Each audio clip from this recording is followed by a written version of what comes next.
నమస్కారం. ఈరోజు మనం చాలా ఆసక్తికరమైన విషయం గురించి మాట్లాడుకుందాం. అదేంటంటే స్నేహం.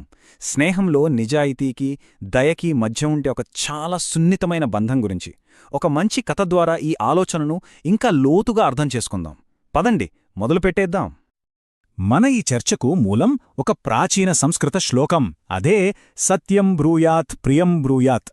వినడానికి సింపుల్గా ఉన్నా స్నేహం, నిజాయితీ లాంటి విషయాల గురించి ఈ చిన్న మాటల్లో ఎంత లోతైన జ్ఞానం దాగిందో తెలుసా?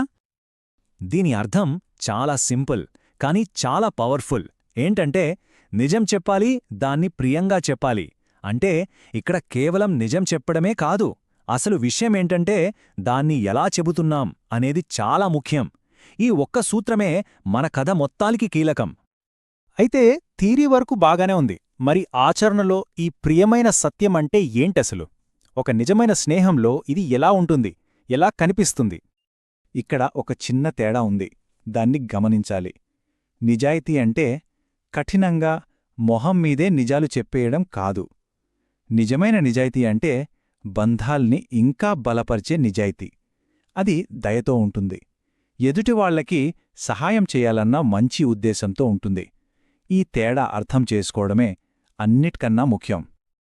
ఈ సూత్రాన్ని ఆచరణలో చూడటానికి మనమిప్పుడు ఒక అమ్మాయిని కలుద్దాం. ఆమె పేరు రుషిక. తన స్నేహాన్ని పరీక్షించే ఒక చాలా క్లిష్టమైన నిర్ణయం తీసుకోవాల్సిన పరిస్థితిలో ఉంది ఆమె. సరే, కథ స్కూల్లో మొదలవుతోంది. రుషికా ఫ్రెండ్ ఒక చాలా సాధారణమైన సమస్యలో ఉంది. అదేంటంటే ఆమె హోంవర్క్ చేయలేదు. బహుశా మనలో చాలామందికి ఇలాంటి పరిస్థితి ఎదురయ్యే ఉంటుంది కదా. అప్పుడు ఆమె స్నేహితురాలు రుషికాని ఒక చాలా కఠినమైన ప్రశ్న అడిగింది. స్నేహాన్ని పరీక్షించే ప్రశ్న. ఒకవేళ టీచర్ అడిగితే నాకోసం కాస్త అబద్ధం చెబుతావా అని. అంతే, ఇది వాళ్ళిద్దరి స్నేహానికి ఒక టర్నింగ్ పాయింట్ లాంటిది. రుషికాకి ఏం చెయ్యాలో తోచలేదు. తన మనసులో ఒకటే గందరగోళం. ఒకవైపేమో తన స్నేహితురాలి పట్ల విధేయత, మరోవైపేమో నిజాయితీగా ఉండాలన్న విలువ. ఈ రెండిట్లో తను ఏ దారిని ఎంచుకోవాలి? అసలు రుషిక ఏం చెయ్యాలి? స్నేహితురాల్ని కాపాడటం కోసం అబద్ధం చెప్పాలా, లేక నిజం చెప్పి స్నేహాన్ని ఇబ్బందిలో పెట్టాలా? ఇలాంటి సిచ్యువేషన్లో ఏది కరెక్ట్ దారి? రుషిక ఈ సందిగ్ధాన్ని ఎలా పరిష్కరించిందో, ఆ క్రమంలో అసలు నిజమైన స్నేహమంటే ఏంటో ఎంత లోతుగా తెలుసుకుందో ఇప్పుడు చూద్దాం. అప్పుడు ఆమె మనస్సులో ఒక ఆలోచన మెరిసింది. ఆ ఆలోచన ఆమె ఆ పరిస్థితిని చూసే దృక్పథాన్నే మార్చేసింది. అదేంటంటే ఇక్కడ విషయం నిజాన్ని దాచడం కాదు, నిజానికి తోడుగా నిలబడడం. ఈ ఒక్క ఆలోచనతో ఆమెకు అంత స్పష్టమైపోయింది. ఆ స్పష్టతతోనే రుషిక చాలా మెల్లగా తన స్నేహితురాలి దగ్గరకు వెళ్ళి చెప్పింది, చూడు, నేను అబద్ధం చెప్పలేను, కాని ఆ హోంవర్క్ అర్థం చేసుకోవడంలో నీకు ఖచ్చితంగా సహాయం చేస్తాను అని.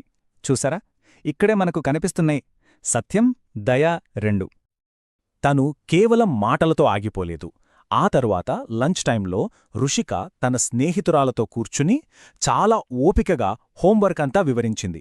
చివరికి ఏమైందంటే ఆమె ఫ్రెండ్ హోంవర్క్ పూర్తి చేయడమే కాదు, దాన్ని తనంతట తానుగా అర్థం చేసుకోగలిగింది.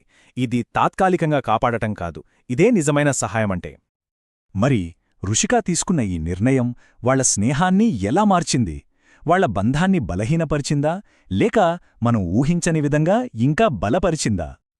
మరుసటి రోజు రుషికా ఫ్రెండ్ చాలా సంతోషంగా వచ్చి ఒక చాలా లోతైన మాట చెప్పింది. నిన్న నువ్వు నన్ను కాపాడలేదు, నన్ను మార్చావు అని. ఒక్కసారి దీని గురించి ఆలోచిద్దాం. ఒక అబద్ధం బహుశా ఆ ఒక్కరోజు కాపాడొచ్చేమో, కాని ప్రేమతో చెప్పిన నిజం నిజమైన మార్పుకు స్ఫూర్తనిస్తుంది. ఆ మాటతో రుషికాకి కూడా ఒక చాలా ముఖ్యమైన విషయం అర్థమైంది. అదేంటంటే నిజమైన స్నేహమంటే కేవలం తప్పుల్నుండి కాపాడడం కాదు, సరైన మార్గాన్ని చూపించడమని. అందుకే ఈ కథ మనకు స్నేహం గురించి చెప్పే నిర్వచనమేంటంటే అది తప్పులను కప్పిపుచ్చడం కాదు, ఆ తప్పులను సరిదిద్దుకునే దారిని కనుగొనడంలో ప్రేమగా సహాయపడటం. చివరిగా ఈ కథ మనకు నేర్పించే సత్యం చాలా సులభమైనది. నిజాయితీ మీద నిలబడిన స్నేహం ఎప్పుడూ బలంగానే ఉంటుంది. ఎందుకంటే ఆ బంధం నమ్మకం, పరస్పర గౌరవం అనే బలమైన పునాదుల మీద కట్టబడుతుంది. ఈ మొత్తం విశ్లేషణను మనం ఒక ప్రశ్నతో ముగిద్దాం. మన స్నేహ సంబంధాలలో మనం ఈ రకమైన దయతో కూడిన నిజాయితీని ఎలా చూపించగలం? ఇది మనమందరం మనలి మనం వేసుకోవాల్సిన ప్రశ్న.